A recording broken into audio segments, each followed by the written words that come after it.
नमस्कार मंडळी, मी वीरेंद्र देवस्थळी.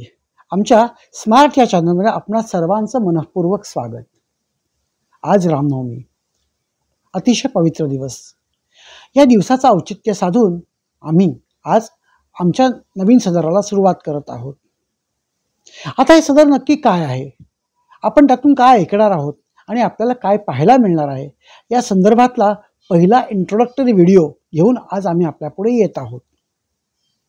मित्रांनो, DMITच्या माध्यमातून आजपर्यंत अनेक वर्षात आम्ही जवळजवळ 700 ते 800 पालकांना आणि मुलांना भेटलो.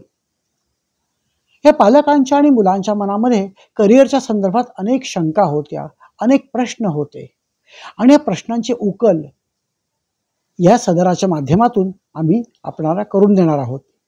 या सदराचं नाव आहे वाटा भविष्याच्या. आता या वाटा भविष्याच्या या सदरामध्ये आम्ही आपल्याला काय काय दाखवणार आहोत, तर अनेक तज्ज्ञ मंडळींचा सल्ला, मार्गदर्शन आणि भविष्यात आपण काय करू शकतो या संदर्भातले विचार आम्ही आपल्यापुढे घेऊन येणार आहोत. अनेक पालकांच्या मनामध्ये खूप प्रश्न होते. आम्ही आमच्या मुलाची ॲडमिशन कोणत्या शाळेत घ्यायची, म्हणजे प्रवेश घेताना मराठी माध्यमातून किंवा मातृभाषेतून घ्यावा का इंग्रजीतून घ्यावा, त्याचप्रमाणे कोणत्या बोर्डात आमच्या मुलाला घालावं, स्टेट बोर्डात घालावं, ICSE, CBSE किंवा कोणत्या तरी इंटरनॅशनल बोर्डात घालावं. त्याचप्रमाणे शाळेत प्रवेश घेतल्यानंतर ज्या कॉम्पिटिटिव्ह एक्झाम्स असतात त्या एक्झाम्समध्ये मुलांना बसणं कितपत योग्य आहे किंवा आवश्यक आहे. याही पुढे जाऊन या कॉम्पिटिटिव्ह एक्झाम दिल्याच्या नंतर पालकांच्या मनात मुलांच्याबद्दलच्या ज्या समस्या आहेत, म्हणजे मोबाईल ॲडिक्शन म्हणा किंवा अभ्यास करण्यामध्ये इंटरेस्ट नसणं म्हणा, यासारख्या अनेक समस्या ज्या पालकांना भेडसावत आहेत, यावरतीही आम्ही मार्गदर्शन करणार आहोत.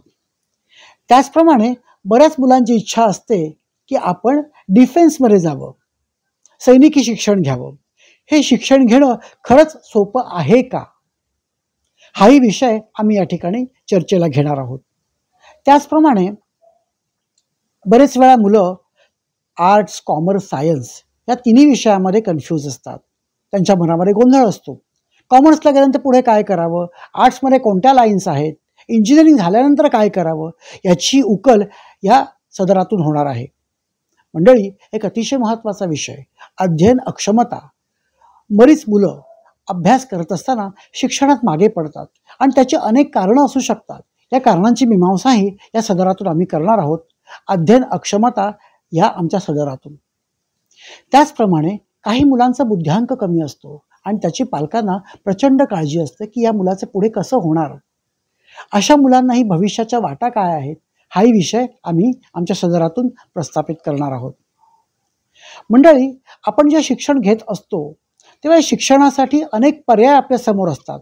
जसं जे पारंपरिक शिक्षण पद्धती जी आहे, अगदी शिशुवर्गापासून म्हणजे मॉन्टेसरीपासून ते 10वी-12वी पर्यंत, आणि त्याचप्रमाणे एक वेगळी पद्धती आहे जी म्हणजे अनकन्व्हेन्शनल मेथड. सो या अनकन्व्हेन्शनल शिक्षण पद्धती म्हणजे नक्की काय आहे याचाही परामर्श या सदरातून आम्ही घेणार आहोत. असे अनेक विषय घेऊन आम्ही आपल्या पुढे येणार आहे. प्रत्येक विषयावरती आम्ही एक व्हिडिओ बनवलेला आहे आणि त्या व्हिडिओमध्ये एक तज्ज्ञ व्यक्ती येणार आहे आणि आपल्याला मार्गदर्शन करणार आहे.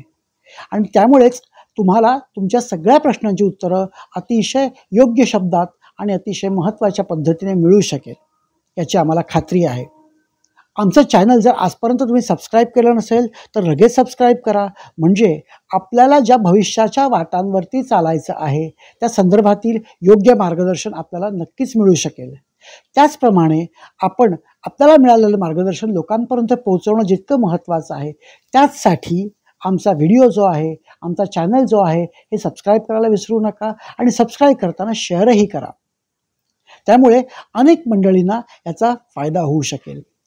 त्याचप्रमाणे आपल्या मनात एखाद्या स्पेसिफिक करिअरबद्दल कोणतीही शंका असेल तरी आम्हाला तुम्ही प्रश्न विचारू शकता आणि त्यासाठीच आमचा कॉन्टॅक्ट नंबर, ईमेल ID आम्ही आपल्याला यात डिस्क्रिप्शनमध्ये देत आहोत.